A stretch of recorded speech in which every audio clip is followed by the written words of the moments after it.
Ou vamos elevar o nosso pensamento até o Mestre Jesus, onde cada um de nós possa colocar as nossas necessidades, as nossas dificuldades, as nossas dúvidas em nossa mente. Mestre Jesus, o Senhor que é conhecedor de cada um de nós, que o Senhor possa voltar o seu olhar, enxergar no fundo da nossa alma tudo aquilo que necessitamos. Que teu amor possa nos envolver, trazendo recurso que possa nos fortalecer, possa nos curar, possa nos dar aquele aquecimento da alma que nos faz caminhar, que nos alegra, que nos permite amar o próximo. Mestre Jesus, que a tua luz possa nos iluminar agora e sempre. Boa noite, pessoal. Prazer estar aqui com vocês. Obrigada pela oportunidade. Bem, outro dia eu ouvi dizer que Allan Kardec não considerava o espiritismo uma religião. E fui pesquisar, não pesquisei muito a fundo, mas parece que é verdade. Ele entendia o espiritismo como uma doutrina filosófica de cunho científico e moral com consequências religiosas. Por quê? Porque fala de Deus, fala da origem da vida, da origem de todos nós, do que vai acontecer com a gente após a passagem. Então tem aí um cunho religioso. Por que eu estou falando isso? Porque nós vamos falar hoje sobre ciência. Então acho que não tem problema falarmos disso aqui hoje. Alguém aqui acha que perdoar faz bem para a saúde física? Alguém acha que pessimismo faz mal para a saúde física? Tá. E agradecer faz bem? Esses ensinamentos vêm sendo passados para nós há alguns milênios já, né? Seja por doutrinas filosóficas, religiosas ou laicas, de alguma forma, esse ensinamento, essa instrução, essa orientação tem chegado a nós. Claro que o maior foi Jesus, que trouxe isso para nós, mas de vários outros formatos diferentes, mesmo para quem ainda insiste em não crer, essa verdade foi enviada. Mas a gente ainda insiste em ter dificuldade de perdoar porque a gente é forte e a gente não perdoa, né? Ou porque a gente acha que, não precisa agradecer não, foi tudo bem. A pessoa fez porque quis. E aí a gente está, muito tardiamente, mas ainda em tempo, vendo a ciência comprovar como isso age na nossa saúde. A gente está conseguindo estabelecer métodos para comprovar esse benefício na nossa saúde. E a gente tem tido muita pesquisa no que a gente chama de espiritualidade e saúde. Espiritualidade, não necessariamente como religião, mas podendo passar pela religiosidade, enfim. Mas por que Kardec achava que o espiritismo não é uma religião? Só completando o raciocínio. Se vocês pesquisarem no dicionário, no Google, que todo mundo usa hoje, vocês vão ver que religião é um sistema organizado de crenças, dogmas, rituais, hierarquias, para facilitar a conexão com o transcendente, com o divino, etc, etc. O espiritismo, a princípio, não tem nada disso, né? Então, voltando agora ao que eu estava falando, vejam, se nós pegarmos o que a gente tem de produção científica hoje, eu digo na medicina, nas áreas da saúde, dentro desses temas, se nós não nos convencemos ainda, porque Jesus falou, porque filósofos falaram, porque os nossos mestres iniciados, etc., falaram, vamos ser um pouquinho egoísta e vamos fazer porque a gente quer viver com mais qualidade. Muitos podem dizer, eu não quero viver mais, eu não estou preocupado em viver mais. Mas eu acho que viver com mais qualidade, isso é importante. Independência, eu ouço muito isso. Eu quero viver enquanto eu tiver independência, senão eu não quero. Então, é importante a gente fazer. vamos lá, o que é que dizem as evidências no momento? Há pouco tempo foi finalizado um estudo aqui na Universidade Federal de Goiás, 2024. Esse estudo foi levado para vários veículos de comunicação, até para o exterior. E esse estudo diz o seguinte: ele influenciou bem-estar espiritual, perdão, gratidão, otimismo e bons propósitos de vida, através do envio de mensagens de WhatsApp, todo dia, uma mensagenzinha, com vídeo, com pedido de fazer uma tarefinha, e todo dia eu mandava. No começo foi avaliada a saúde cardiovascular, saúde do coração e dos vasos sanguíneos dessas pessoas, através da medida da pressão arterial, sabe, essa que a gente mede no consultório, em casa, e outras medidas de saúde do sistema cardiovascular. E esse grupo o grupo estudado foi dividido ao meio, metade recebia as mensagens, metade não recebia nada. Não houve mudança de medicação, não houve mudança de estilo de vida, de exercício, alimentação, etc. Nada significativo, pelo menos. E ao final de 12 semanas, 3 meses, o grupo que teve esses sentimentos estimulados teve uma queda da pressão do sangue. E teve uma melhora da saúde dos vasos sanguíneos. A queda da pressão foi maior do que alguns medicamentos são capazes de fazer. Maior do que fazer exercício. Todo mundo sabe que fazer exercício faz bem para a saúde. Maior do que reduzir o sal da dieta. E todo mundo sabe que isso reduz a pressão. Esse estudo não falou sobre religião, não importava a religião, mas estimulou esses sentimentos. Provocou. Aí lá e pedir perdão para quem precisava, aí lá e perdoar quem precisava, ir lá agradecer, etc, etc. Então é um estudo pequeno, mas é um estudo que está provando isso. Tem um outro estudo muito legal, também muito pequeno, 17 pessoas só. Quando existe o infarto, acho que todo mundo já ouviu falar dessa doença. O infarto é quando tem um entupimento de uma ou algumas artérias do coração. E aí atrapalha a alimentação do coração, o fluxo sanguíneo, com esse entupimento da artéria. Quando esse grupo de pessoas foi avaliado, já se sabia que eles tinham entupimento das artérias do coração, ou seja, era um grupo com propensão ao infarto, ou talvez até já tivesse tido, não sei detalhes do grupo. E esse grupo foi submetido a um exame que é para provocar controladamente o infarto. Então, é um exame que todo mundo já deve ter ouvido falar, por exemplo, do exame de esteira. É um exame para isso, controlado, seguro, sem problema nenhum. Esse outro exame foi feito, chama-se cintilografia. E ao fazer esse exame, esses exames precisam estressar o coração. A gente pode estressar com esforço físico, a gente pode estressar com remedinho na veia. E aí, se tem o risco de infarto, ele vai aparecer lá no exame. Nesse caso, não foi usado nem exercício e nem remedinho na veia. Foi usada provocação de raiva. E brilhou, bingo. Apareceu a isquemia, que é o caminho para o infarto. Ou seja, se passar muita raiva, pode infartar? Parece que sim. Então, provocação de raiva positivou o exame, falou, essas pessoas têm risco de infartar. Então, essa é uma primeira informação muito relevante desse exame. Guardar raiva faz mal. Pegaram esse grupo de somente 17 pessoas, metade foi para a terapia tradicional e outra metade foi para a terapia para o perdão. Vejam que o grupo controle não ficou sem uma intervenção, um cuidado, uma atenção. Fez terapia, estava ali sendo cuidado, olhado, atendido. Depois de 10 semanas, são 2 meses e meio somente. O grupo que foi para a terapia do perdão daquilo que provocava raiva, despencou a isquemia, a positividade do exame, enquanto o outro grupo não teve essa redução.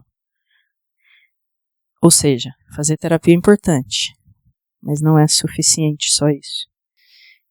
É se desfazer da raiva, é perdoar, é desculpar. Então esse estudo mostra, olha, raiva pode infartar, perdoar pode prevenir o infarto.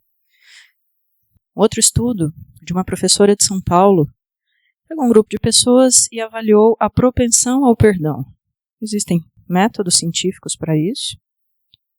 E essa propensão ao perdão foi relacionada com o risco de infartar.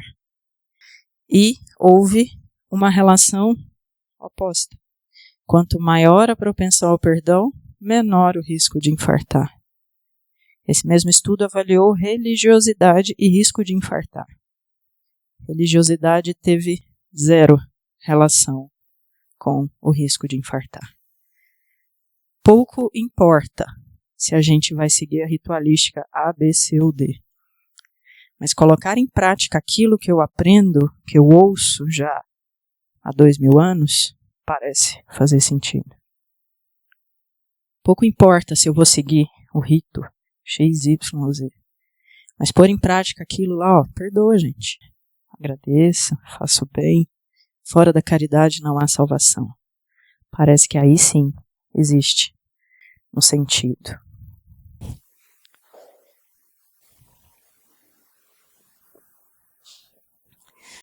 Muito bem. E otimismo? Também. Temos muita coisa relacionando o otimismo com a saúde do corpo. Eu vou falar um pouco mais do sistema cardiovascular, porque é onde eu me sinto mais confortável. Mas, sim, ser otimista faz bem para a saúde. Ser pessimista faz mal. São coisas diferentes. Fazer mal é uma coisa e não fazer o bem é uma coisa, não fazer o mal é diferente. São coisas diferentes, né? Tem uma frase, inclusive, do Kardec, se não me engano, no Livro dos Espíritos, que diz: nós somos responsáveis não basta não fazer o mal, mas o bem que deixamos de fazer também é responsabilidade nossa, né? Muito bem. Vamos pensar em outros estudos aqui. Nós temos também propósito de vida. É interessante que quando pegamos esse termo, pesquisamos ele nos sites médicos, nós vemos que existem alguns estudos separando as diferentes formas de propósito de vida. E a gente tem um termo que eu aprendi há pouco que se chama um propósito eudaimônico. Provavelmente alguns de vocês já saberão, que é fazer o bem, pelo prazer de fazer o bem. Está mais ou menos por aí o sentido disso. Isso faz sentido e faz bem para a nossa saúde cardiovascular. Ter outros propósitos que estejam diferentes disso pode fazer o bem, mas não tem a mesma influência na nossa saúde cardiovascular. Bem, talvez vocês saibam, talvez não, mas a pressão alta é a doença que mais mata no mundo hoje. Besta, fácil de resolver, fácil de tratar. De todos os hipertensos do mundo, só metade sabe que é hipertenso. Dos que sabem, só metade está tratando. Dos que tratam, só metade está controlada. Uma doença de fácil diagnóstico, de fácil tratamento, é a doença que mais mata no mundo hoje, inacreditavelmente. Medicamentos, inclusive, gratuitos no nosso SUS. Então, nós estamos trazendo mais uma ferramenta para tratar a nossa saúde. A hipertensão mata porque ela dá insuficiência cardíaca, porque ela dá um AVC, ela dá um infarto, ela dá perda renal e para hemodiálise, problema de perda dos pés, pernas, tudo isso. E quando a gente controla os sentimentos, a gente consegue reduzir mortalidade.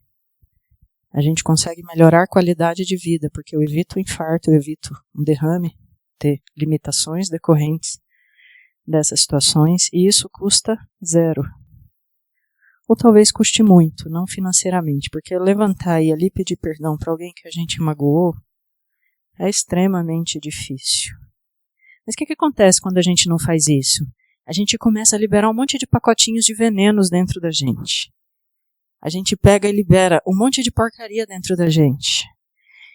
E se eu passo o dia inteirinho remoendo aquilo, a gente usa na medicina o termo ruminação mesmo, é igual uma vaquinha que fica ali ruminando. A ruminação é um desastre para a nossa saúde, porque fica soltando um pacotinho de venenos incessantemente dentro do nosso organismo. E esse pacotinho de venenos vai ter consequência. Não existe força, exceto orgulho, de não perdoar. Dizem que o perdão é uma característica dos fortes, né? O fraco não tem essa capacidade. Então, por que eu cito tanto esse sentimento? Embora existam outros muito interessantes, deixa eu citar outra coisa, então, compaixão. Acho que é um sentimento também muito bonito, né? Um estudo finlandês. Por que eu estou falando que é finlandês? Porque eu estou falando de uma sociedade que não é, em sua essência, religiosa. Eu não estou dizendo que é por causa de um povo que acredita, que tem na sua base cultural a fé e a religião. Não, eu estou falando de um povo que, até onde eu sei, não tem nenhum conhecimento, ninguém no mundo acha que a Finlândia é um país super religioso.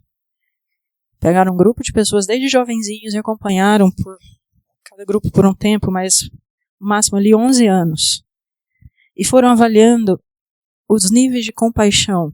Existem métodos, já falei, científicos para pesquisar isso. E acompanharam essas pessoas durante algum tempo. E o grupo que tinha maiores níveis, maiores pontuações de compaixão, teve menos hipertensão lá na frente, quando chegou a idade da hipertensão começar a aparecer. Então, ter compaixão, olhar para o outro e falar: está doendo em mim, a dor do outro dói em mim. Isso ajuda a evitar a hipertensão. E se evita hipertensão, evita perda renal, evita infarto, evita derrame, evita cegueira, evita muita coisa. Nos traz qualidade de vida. Também prolongamento da vida. Mas vamos voltar ao perdão. Por que eu falo sempre dele? Porque é um sentimento muito difícil. Digamos que outros sentimentos são mais... gratidão, otimismo, propósito de vida são sentimentos bons da gente praticar. É legal a gente ir lá agradecer, a gente se sentir grato, é legal e é fácil, né? É mais fácil. Ter compaixão, talvez nem tanto. Parar minha vida para cuidar da dor do outro, talvez nem tanto. Mas o perdão é muito difícil.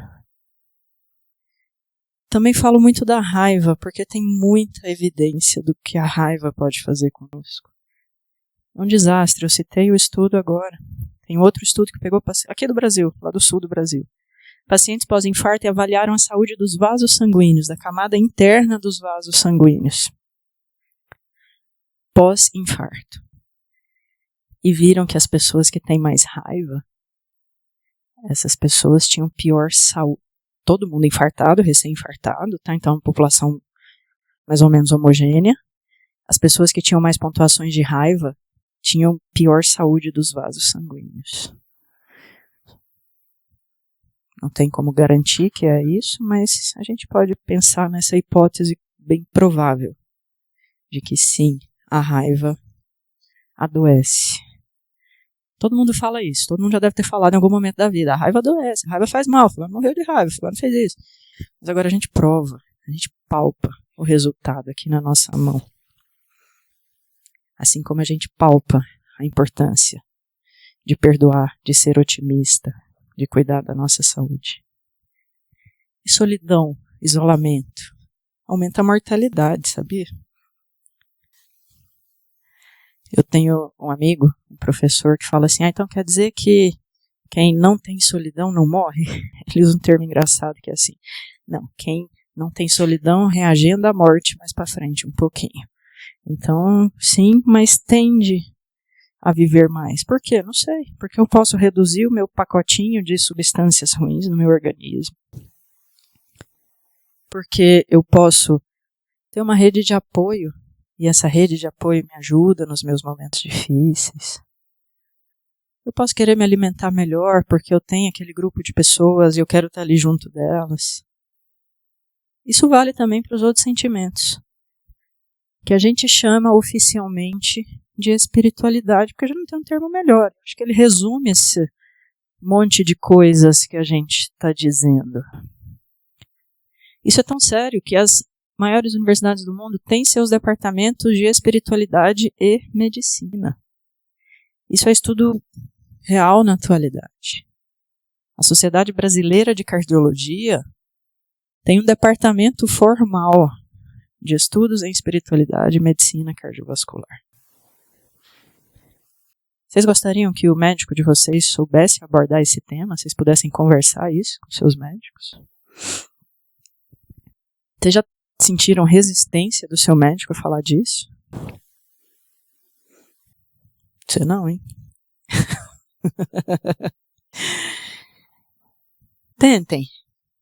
Tentem para ver se sai o assunto. E sem falar de religião. A religião, quando os estudos pegam a relação, separa a avaliação de sentimento, espiritualidade ou religião, espiritualidade e bons sentimentos geralmente faz bem. Religião, nem sempre. Muitas vezes faz bem, outras vezes é neutro o resultado, e algumas vezes é ruim.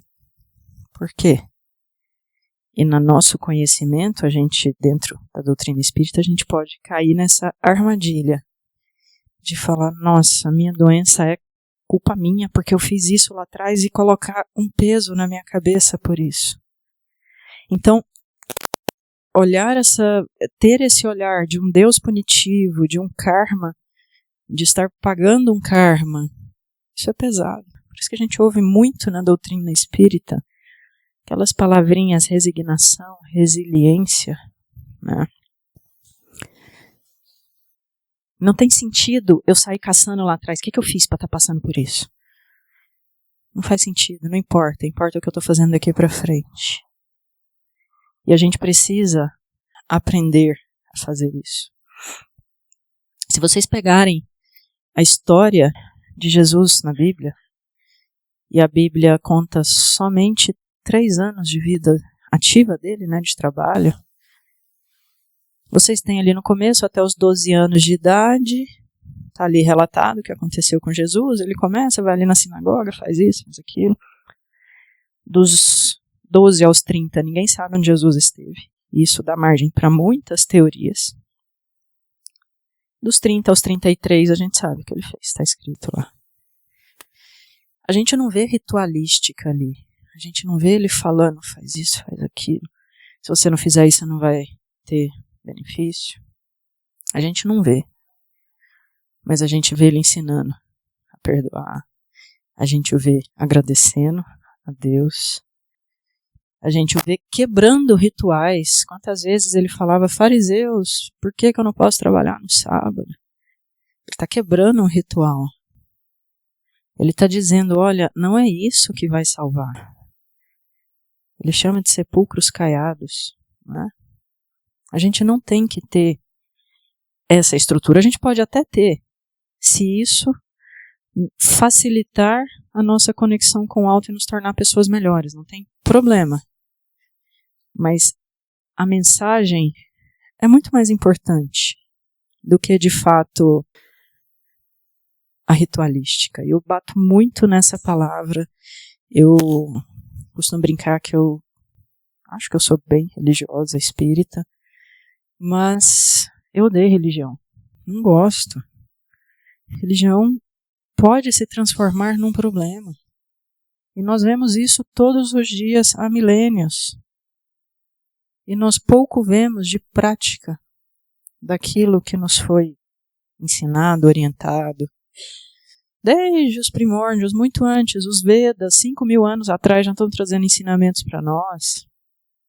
Muito mais tarde veio Buda, depois veio Jesus, mais tarde veio Maomé, e tantos outros vieram ao longo dos tempos, né?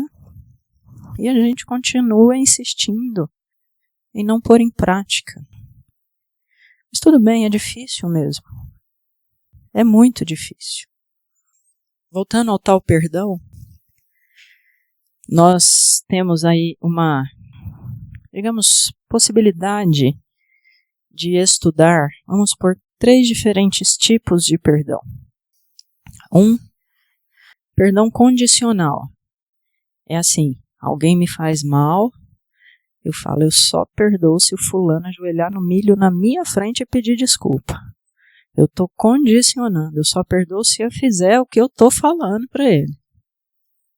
Perdão condicional. Perdão decisional ou cognitivo, é um perdão em que eu decido perdoar. Fulano me fez mal, eu decidi que eu vou perdoar, mas não põe na minha frente não, porque não dou conta. E por fim, o perdão emocional, em que eu transmuto sentimentos. Eu consigo de fato. Esses 3, tem um estudo interessante, mostrando que o perdão, primeiro, condicional, faz nada na nossa saúde. O perdão decisional faz nada na nossa saúde. O perdão emocional melhora muito a nossa saúde. Melhora a saúde mental, melhora a saúde física, baixa a pressão. E esse é um tema muito importante, saúde mental, gente. A gente, há quanto tempo deixa isso de lado, né? Saúde mental, e no psiquiatra é coisa de gente fraca, né? Não é? É muito relevante a gente cuidar disso. E a gente pode cuidar cuidando dos nossos sentimentos. Então, perdoar é muito difícil, mas precisa ser uma mudança de sentimento para ser algo real. Mas eu sempre digo que a gente também precisa aprender a se respeitar. Respeitar o nosso processo, o nosso luto da dor, tudo aquilo que percorre o caminho até a chegada do perdão real. Forçar também é difícil. Esse mesmo estudo diz o seguinte, foram avaliados 4 direcionamentos do perdão, na ordem de maior benefício para o menor. Primeiro, perdão a si mesmo. Um baita benefício, ou seja, a gente não se perdoa, né? A gente se faz mal e a gente se cobra e a gente não se perdoa. Quando isso foi obtido, não sei falar detalhes do que foi feito ali, mas existe um benefício. Então esse é o mais importante por esse material que eu estou citando. Depois, o perdão a uma situação. A uma situação que ocorreu. Também não sei falar detalhes, mas completando o raciocínio. Em terceiro lugar, quase nenhum benefício, perdão a outra pessoa.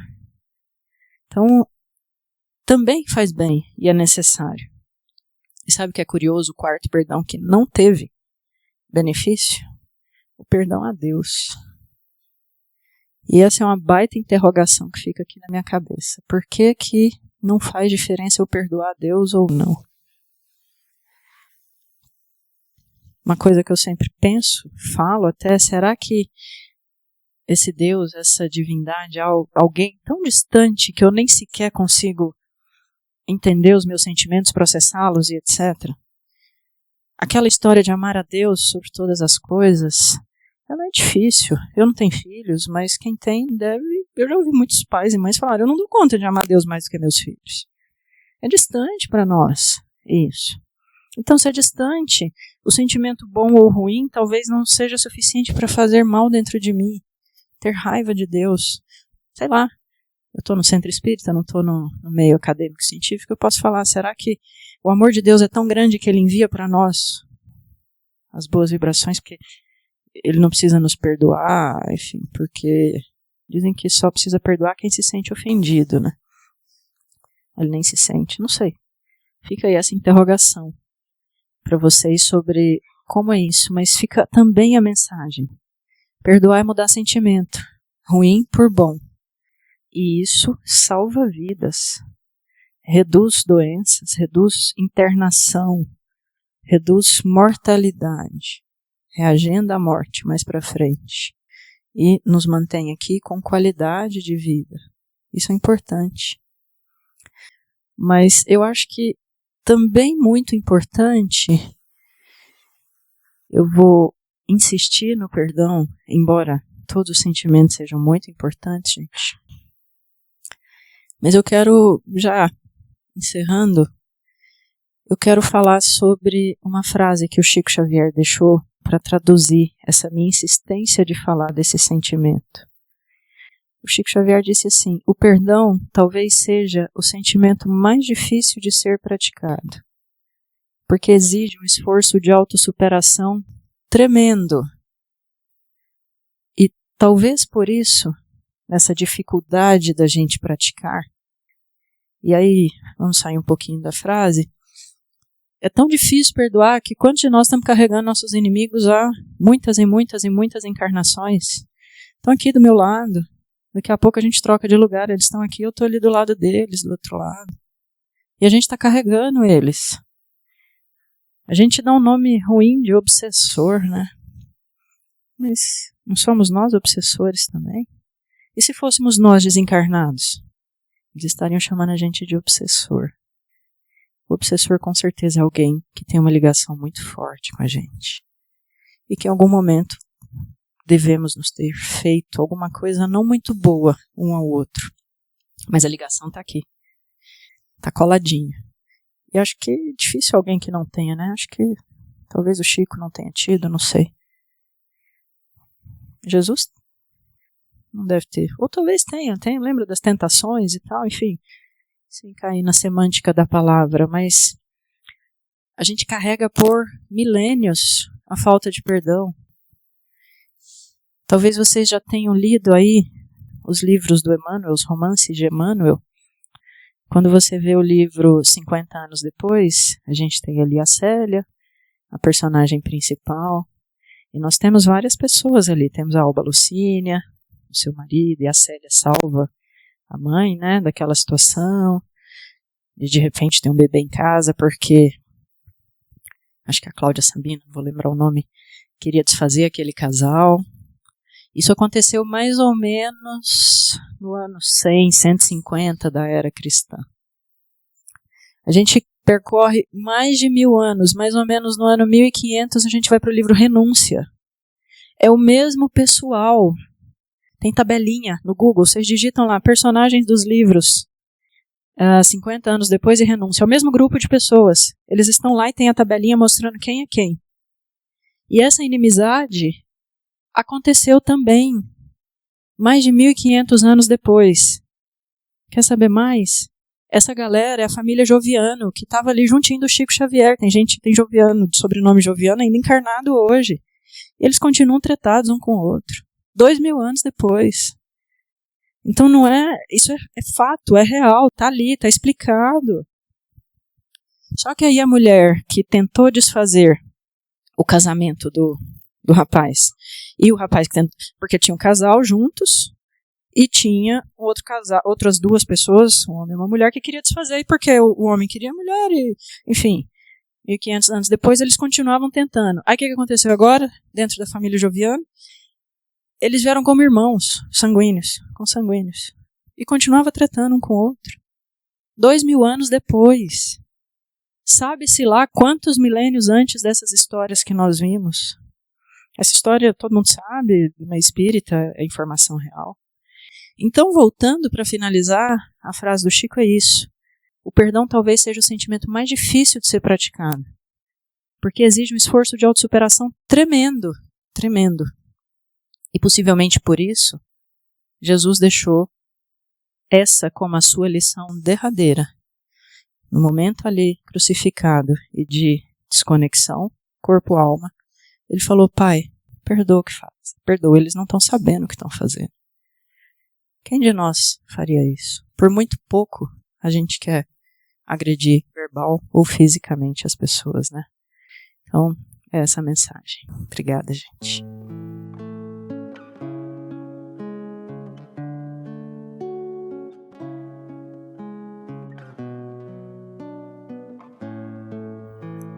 Vamos então, nesse encerramento, elevar o nosso pensamento ao alto mais uma vez, a Jesus, Deus, e agradecer pelo que ouvimos aqui hoje, pelos ensinamentos, que possamos absorver o melhor de tudo que foi dito e que possamos, Jesus, caminhar sempre no teu rumo, ao teu encontro.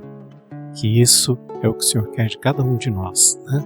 Não sejamos perfeitos, mas que busquemos a perfeição, né? Que possamos estar a cada dia melhorando um pouquinho que seja. Agradecemos mais uma vez, Senhor, podemos ter estado aqui nestes momentos, participado desta palestra, e que possamos cada vez mais estar como o Senhor deseja que estejamos. Ave Maria, cheia de graça, o Senhor é convosco, bendita sois vós entre as mulheres, e bendito é o fruto do vosso ventre, Jesus. Santa Maria, Mãe de Jesus, rogai por nós, pecadores, agora e na hora de nossa morte. Assim seja.